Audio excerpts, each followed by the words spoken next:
It's that time of the week 8. It's the Dallas Cowboys against the San Francisco 49ers, an age-old rivalry that predates both Marcus and I here, host of Locked On 49ers, host of Locked On Dallas Cowboys, and we are going to get into the biggest storylines, key matchups, and how this game could go with the Niners or Cowboys victory on Sunday Night Football. Coming at you right now.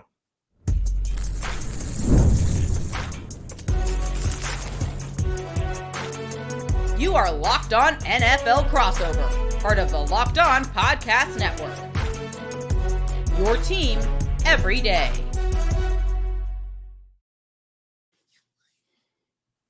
Welcome to another Locked On Podcast Network crossover. We're doing Niners and Cowboys in week 8, which is always a lot of fun. And my co-host Eric Crocker, who's not with us today, calls it his Super Bowl. His brother is a Cowboys fan. Yeah. He's a 49ers fan. I don't even know how you grow up in that kind of an environment, Marcus. Brian Peacock here of Locked On 49ers at BD Peacock. Marcus Mosher of Locked On Cowboys at Marcus_Mosher. A must follow for not only Cowboys fans, but NFL fans alike. This is going to be a really good one here. We're getting into the biggest storylines, a couple of really banged up teams here in week 8, and try to break down and draw a picture of what this game might look like. This episode, as all crossover episodes are on Thursdays, is presented by Prize Picks. Download the app and use code LOCKEDONNFL to win $50 instantly when you play $5. How's it going, Marcus? Interesting season here for these two ball clubs, and probably neither one is exactly where they want to be, although a more well-rested Dallas Cowboys coming off a bye, which 49ers fans aren't happy about, facing the Chiefs last week off a bye, now the Cowboys off a bye. Yeah, if you told me that both these teams would be at 500 or below 500 by the time they met, I think that would be pretty surprising because, Brian, the last couple of times that the Cowboys have played the 49ers, it's either been in the playoffs or in the regular season when both of these teams are playing really well. It feels weird that this is kind of a must-win game for both teams, not to try to be at the top of their division, but just to kind of keep their season alive. It's going to be a very, very interesting game on Sunday night. Yeah, to keep the fans engaged. There's people that are trying to fire everybody over here in San Francisco, and they're only one game under 500 right now. And the Dallas Cowboys, obviously, holding their heads above water. It's not a disaster season. Both teams can come out of this and be okay, but it would start. 6 combined wins in week 8 for the Cowboys and 49ers. It's rough. I'm even talking double that potentially in this matchup. A big reason why on both sides are the injuries, right? And we should go ahead and just get right into that, because to me, that's the biggest story of this game. When I looked ahead at the lines on FanDuel early last week, the 49ers were 7.5 point favorites. That went down to 4.5 one point, and then it was back up to 5.5. But we have injuries galore on both sides of the ball. I'll start with the Cowboys side. Micah Parsons has missed the last 2 games with a high ankle sprain. I would be shocked if he plays on Sunday. He has a significant limp. DeMarcus Lawrence, their other starting defensive end, out with a Liz Frank injury. Both of their backups, Sam Williams, Marshawn Nealand, out of this game as well. They're all pro corner. Deron Bland, who the Cowboys thought for sure was going to be ready for this one, he had a setback last week with his Jones fracture on his foot. I don't think he's going to play either. So you're missing at least 3 of your top 4 defensive players in this game, and their depth is atrocious. So, and that doesn't paint a good picture for the Cowboys' pass defense, and their run defense has already been abysmal, right? So yeah, that's why last week or 2 weeks ago when they played Detroit, it was 47-9, and the Lions were being kind. They could have easily scored 60 points in that game if they didn't take Jared Goff out with basically the entire fourth quarter left. Now, maybe Mike McCarthy and Mike Zimmer figure some things out during the bye week, but you're only going to be as good as your talent. And you look at the starting 11 and the top 5 or 6 backups on this defense, it's pretty rough. All right, so no pass rushers for the Dallas Cowboys and no receivers for the San Francisco 49ers, I guess, is how this is going to work out, because Brandon Ayuk, torn ACL, MCL, possibly more. He's out for the season. Deebo Samuel has, we got things popping up on the injury report this week, Marcus, that you don't see, like pneumonia. When's the last time pneumonia was on the injury report? So Deebo. Well, I got a better one for you. So we've got Deebo Samuel has pneumonia. The Cowboys all-pro kicker Brandon Aubrey missed practice on Wednesday because of jury duty. So, I mean, it's one of these really, really weird, strange weeks. I love that. I meant to ask you that too, because I saw that injury report and I was like, come on, dude. Jury duty and pneumonia right now in week 8. I mean, pneumonia more serious. You hope this isn't like an OJ trial or something that Aubrey gets selected for. It's like a felony murder trial that he's a part of. Now that the judge is going to work with Brandon Aubrey to schedule, but pretty wild. Oh, so it is. So it's something they might have to continue doing. Oh yeah. Like this, it's going to be, I think he's going to miss Thursday and Friday practice, but the expectation that is he'll be back ready to travel with the team. Like this is, I think that's going to go on for weeks. Wow, that is pretty unbelievable. That's definitely something I've never heard of. So we're breaking ground here with 49ers Cowboys in week 8, which no doubt will be another doozy. Well, the Niners don't have their kicker either because Jake Moody's still out with his ankle injury. He got rolled up on trying to make a tackle, and then the guy that replaced him got hurt trying to make a tackle. And so down to Anders Carlson is the kicker, number 3 now for the San Francisco 49ers. So we're drawing a pretty bleak picture of the injury front here. Juwan Jennings didn't practice Wednesday. We don't know the Thursday, Friday practice reports were obviously a little bit more important, but a hip injury for Juwan Jennings. He didn't play last week. And now Chris Connolly, who would be the next wide receiver, the last veteran on the team, he's even got an ankle and didn't practice Wednesday. So we might see 2 rookie wide receivers potentially starting for the San Francisco 49ers in Ricky Pearsall and Jacob Cowing, who both caught their first NFL passes last week. It's rough. And then on the Cowboys side of the offense, Brandon Cooks, their number 2 receiver, he had a knee injury. He got a little scope, got infected. It's pretty bad. He's on the injury reserve list. He might not even come back this year. So the Cowboys aren't as banged up as San Francisco at wide receiver, but they too are at least without one weapon going into this game. I mean, at least the 49ers rookie classes looked really good so far this year. And even Ricky Pearsall, you saw the quicks on tape. You saw that last week. Hopefully Kyle Shanahan can trust where he's going to be. And I think he might have an opportunity to get open and make some plays for the 49ers offense. Jacob Cowing looks fast.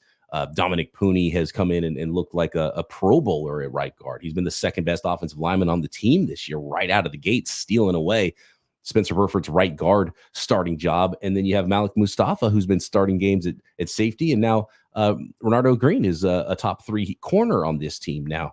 So phenomenal rookie class so far for the San Francisco 49ers. And I know Marshawn Nealon was an interesting prospect coming out and is like kind of a one-trick pony rusher before him getting hurt. What did he look like for the Cowboys? Yeah, Marshawn Nealon is somebody the Cowboys were really excited about. He got the start against Pittsburgh after Micah Parsons and DeMarcus Lawrence went down. Got hurt in the 4th play of that game. He's on the injured reserve list. That's a big, big loss. But he's not the only rookie that's hurt. Tyler Guyton, their first-round pick, he got a knee injury against Pittsburgh. Didn't play in the Detroit game. I don't know if he's going to play in this 49ers game. He's not in the injury report, but he's not played particularly well to start the season. So there's a chance the Cowboys are moving Tyler Smith from left guard over to left tackle, playing TJ Bass at left guard. And then I want to mention their 4th-round pick, Kalen Carson, who started the year, opened up the year as one of the starting corners. He got hurt in week 3, has not played since. So the Cowboys are, even their rookie class is banged up going into this one. Pretty unbelievable. What about Cooper Beebe, the center? Love Cooper Beebe. I mean, he's healthy. Is he playing great? No, but at least he's healthy. We got one guy that we can watch from the rookie class. I guess that's exciting. And this is a football team, the Dallas Cowboys, I think that was already a very they were counting on a few stars to really carry them throughout, right? They are a very top-heavy roster. Yeah. And that's by design, right? They are letting their average to above average players walk in free agency with the idea of let's keep our superstars, we'll draft and develop. It's not all that different from what the 49ers do, but when you're missing Micah Parsons, you're missing Deron Bland, you're missing DeMarcus Lawrence, and then all of your depth gets wiped away because of injuries, you can see why they're in this situation. Absolutely. Okay. Biggest storyline is definitely the injuries for both of these teams here coming into week number 8. I want to get into some key matchups that might paint a picture for why the 49ers or the Cowboys are victorious in week 8. Next.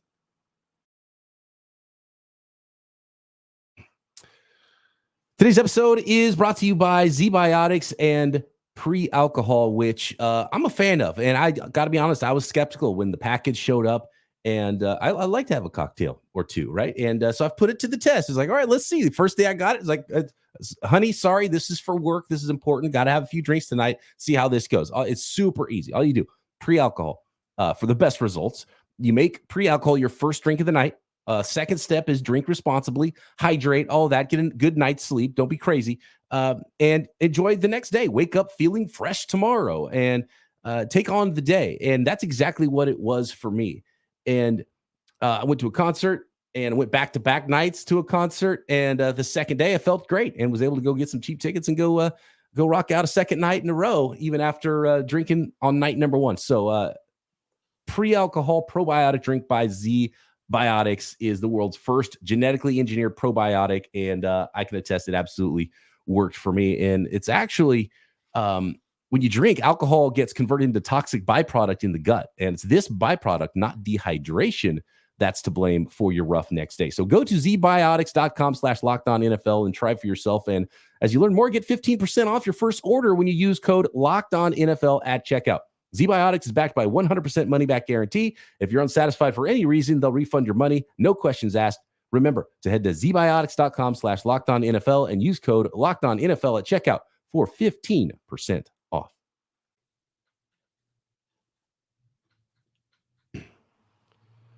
All right. So key matchups. I think, if I'm not mistaken, then with all the injuries and potentially a rookie left tackle and a rookie center, and even if Guyton's not playing well on top of everything else, I think this is a game where there's no Micah Parsons. So Nick Bosa has to take control. Nick Bosa and the 49ers front have to eat in this game. So I'm going to point that out as matchup number one for the San Francisco 49ers. The all pros that are actually on the field need to play like all pros in this one. And you're at home. This is a game where you're favored. Go win. Go beat up on those matchups. Yeah, the Cowboys the last couple of weeks have played some really good left defensive ends, whether it's Brian Burns, TJ Watt, and then Aiden Hutchinson. And they've not handled those guys particularly well. Now, I don't know if the 49ers are going to have the guys on the other side that are going to make the Cowboys nervous, and maybe that opens up more opportunities to chip and to double Nick Bosa. I think it also helps that Javon Hargrave, who we didn't even mention when it comes to injuries, he's obviously out for this game. He's on the injured reserve list. Do the 49ers, Brian, have the other edge rushers in this game or the other pass rushers that can win one-on-one matchups? Or is this going to be a game where if it's not Nick Bosa getting pressure, nobody's getting pressure? There's been, I think, a lack. I think this is one of the poor performances from just a dynamic difference-making standpoint that the 49ers have had on the defensive line since probably 2019. And they've got some pros up front. Don't get me wrong. They've got some solid players. And, Leonard Floyd was in the addition in the offseason, and him and Bosa both had sacks early in the game last week. But those are the only two sacks of the game. And it happened early, and they kind of got tuckered out. And the defense is not quite able to get off the field on third downs. And then all of a sudden, the offense wasn't playing well. So the defense is on the field a long time. And then you start not being able to stop the run because the defense is on the field for so long. And it was a bad recipe against Patrick Mahomes and the Chiefs. And it wasn't like Patrick Mahomes had some amazing night either. He had a highlight play or two, but it was really the third down offense and defense for the 49ers that let them down. And so we really haven't seen that So Nick Bosa has been like, a PFF god, and he's still one of the higher ranked defensive ends in the NFL. And he's really good and he gets pressures, but he hasn't converted as many to sacks and made as many difference making plays, I think, this year. And I think part of it is just because there's more attention put on him, and they'll move him around. He'll be in the left defensive end mostly, but he'll move around to the right side as well. And they'll try to get their matchups there. And then, hopefully the other guys can step in. And Jordan Elliott was the offseason addition there, but bigger body guy that's replaced Hargrave in the starting lineup. So no world beaters aside from Bosa on that defensive line, but solid players. It's really just not come together, to be honest, Marcus, on defense, because I think the early defensive player of the year was Fred Warner for this defense. And he got a little hurt and banged up, and it's just the defense has just not really been that same difference-making unit that we've seen in the past, and second straight year with a new defensive coordinator, maybe some growing pains there. They really do need to click, and you've seen it a couple weeks. You've seen it like a half of a game, and then second half not great, and I've seen that a couple times too. It would really be a nice get-well game if the 49ers defensive front, that front seven, was able to to really have their way with a football team and go into their bye and lick their way. And Brian, for the Cowboys, their biggest matchup, the one that they at least feel like they have the biggest advantage, is CeeDee Lamb against anybody in the secondary, right? That's not to take anything away from Charvarius Ward, former Dallas Cowboy great. Charvarius Ward, by the way, signed up as an undrafted free agent before trading for a backup offensive lineman that never made the roster. Great move. CeeDee Lamb has not played particularly well in any of these games against the 49ers, whether you go back to 2021 or the 2022 playoff game or last year. This has just not been a good matchup, but they need it to be a good matchup, right? The only way that the Cowboys are going to win this game, and we'll talk about past the victory, but the Cowboys are going to have to score a bunch of points. They haven't really done that this year, but what we saw last year from this Cowboys team is coming out of the bye week, their offense looked entirely different, more pre-snap motion, more play action, more targets for CeeDee Lamb. Is that going to be the case this year? Are we going to see a big improvement from CeeDee Lamb, who's had a good start to the season, but not the same performance that we saw in the second half of last year? Is this the game that CeeDee Lamb can take advantage of his matchup? We'll see. That's what my eyes are going to be turning towards in this one. Was there a little holdout hangover? Because obviously Ayuk and CeeDee Lamb held out for a lot of the offseason. And I think it did affect Brandon Ayuk because he wasn't having the best year even before the injury. Has that been a factor, do you think, for CeeDee Lamb? I think a little bit. But once you get into game 6 and game 7, I don't know if you can blame the holdout anymore, right? Like at some point, you just got to take blame and, start playing better. And again, I'm hoping with this bye week, the Cowboys were able to correct some of the issues that they've had. But one of the big problems, Brian, the Cowboys have had are teams are just doubling CeeDee Lamb and daring them to throw the ball to anybody else, whether that's Jake Ferguson, Jalen Tolbert, Jalen Brooks. They don't have the weapons that can consistently beat one-on-one coverage. And until they figure out a solution, I think things are going to be really hard on offense unless they're able to find ways where teams can't take away CeeDee Lamb, maybe more targets out of the backfield, lining him more up in the slot where you can't put a guy directly over him. I'm curious to see if Mike McCarthy and Brian Schottenheimer have made any adjustments in their 14 days off.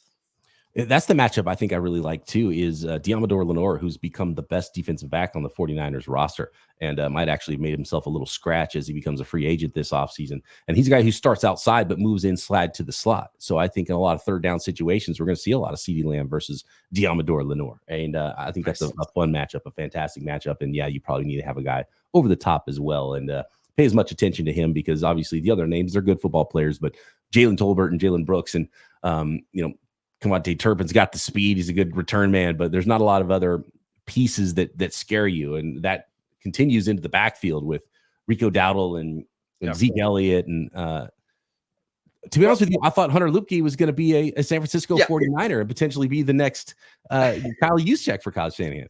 I thought Hunter Luepke was going to play for the Cowboys, but over the last couple of weeks, they phased him out of the offense in favor of Zeke Elliott, which really sucks. I want to give one more matchup that I'm going to be interested to see.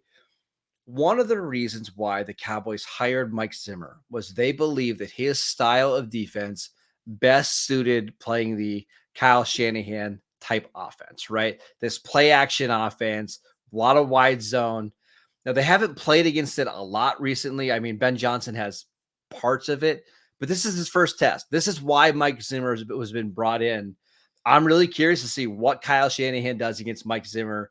Again, the Cowboys are decimated on defense, so it might not be a great sample, but I want to see what does this defense look like compared to a Dan Quinn defense that has gotten absolutely crushed whenever he's played Kyle Shanahan. You know what's interesting is Kyle Shanahan's offense this year has been less play action, less yards after catch than ever. And it's fascinating. Brock Purdy's been more aggressive, and sometimes it's worked really well. Sometimes it's been a little bit different, a little bit more difficult. And I wonder if maybe Kyle Shanahan might go back to his old ways and try to scheme up more shorter stuff. And we'll see if he wants to lean on his young receivers or if they might hit the trade market as well. There might be a guy on the roster we're not even talking about yet if the 49ers get a little frisky here in the next 24 hours. So I think anything is going to work against this Cowboys defense. They showed zero resistance against the Lions at all. At one point, I remember asking on Twitter, at what point will the Cowboys get their first stop of the game? And by stop, I just mean punt, turnover, whatever. It was at the 4-minute mark of the fourth quarter that the Lions punted for the first time. I'm not predicting that against San Francisco, but I wouldn't be surprised if it's one of those games where we don't see a lot of punts. Where Kyle Shanahan says, yeah, you know what? I don't want to put the ball in my rookie's hands, so we're just going to run it 40 times. Let's see what happens. Next, let's draw those paths to victory for the 49ers and the Cowboys in Week 8. Of course, you can get in on the action with FanDuel, America's #1 sports book. The line's down to 4, it looks like. The 49ers favored at 4. The line has dropped from where it was. Does that entice you a little bit more? I don't know. But you can find that line and all the rest of the weekend lines and all the rest of the lines all season long at FanDuel. And when you get started, new customers can get $200 extra to play with. How about that? 200 extra free bonus bets. I'm in on that. And that's guaranteed when you play your first $5 bet. You don't have to win on that $5 bet to get $200 in bonus bets when you get started at FanDuel. And by the way, when you get a hunch during the game Sunday and you want to check out the latest stats, maybe view play-by-play and get informed on your next bets, you can find all that information and statistics on the very same page where you're placing your bets at FanDuel.com. So download the app and get America's #1 sports book, or go to FanDuel.com.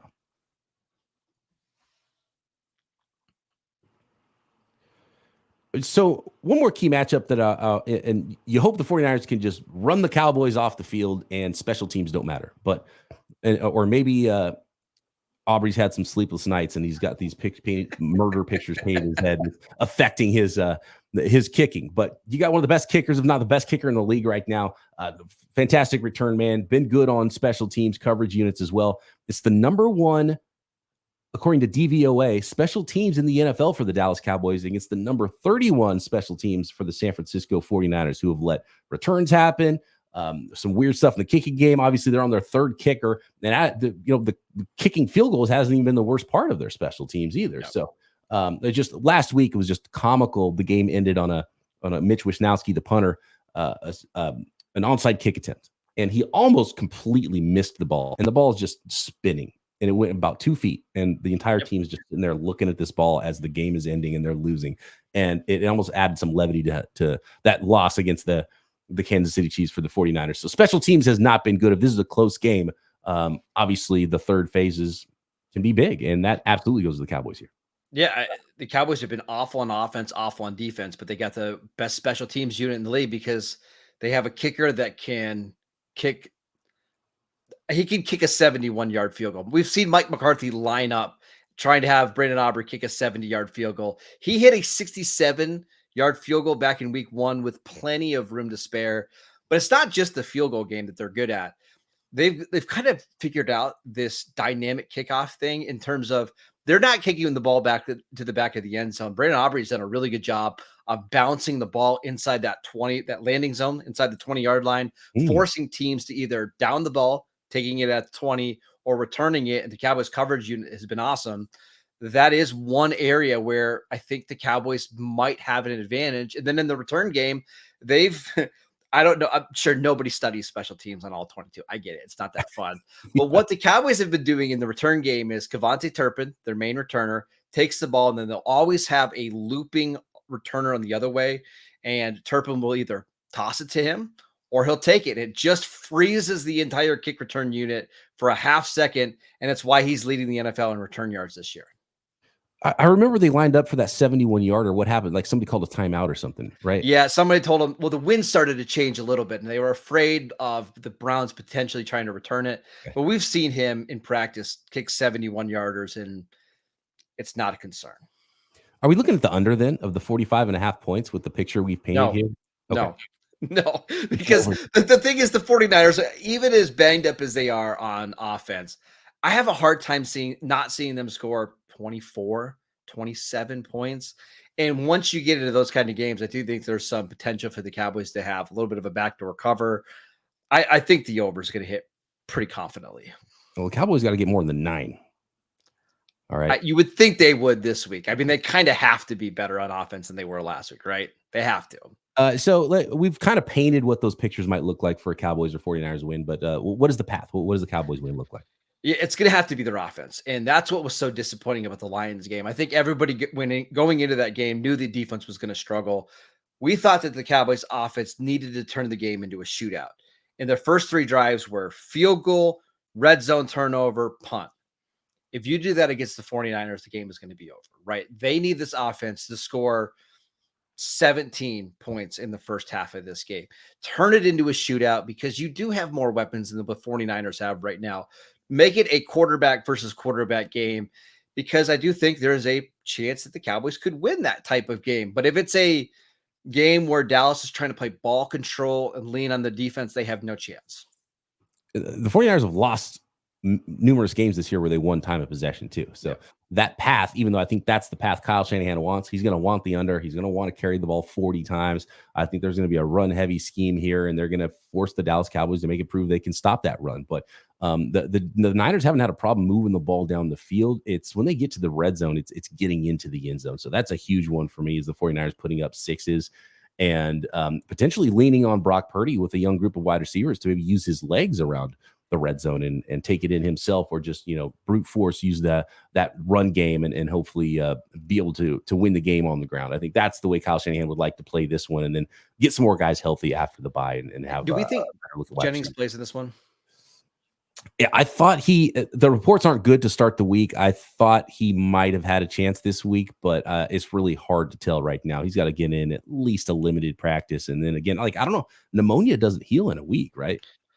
No. So I talked to Kate Majuk on Locked On Dynasty, who used to be in the medical field. He said for even top tier athletes, it's going to take them 3 to 4 weeks to have like full lung capacity again. I think Debo will probably play, but I'm sure Kyle Shanahan and that medical staff is going to be monitoring and limiting his snaps throughout the game. And then, like I said, don't let it come down to special teams, because that has not been the 49. So this is what can't happen, is you can't have, a Turpin return touchdown and then Brock Purdy not on the same page with his rookie wide receivers, because he's big on anticipation. And if you're in the wrong place, he's going to let it go early before you break sometimes. And that can lead to some ugly interceptions. And he wasn't great last week.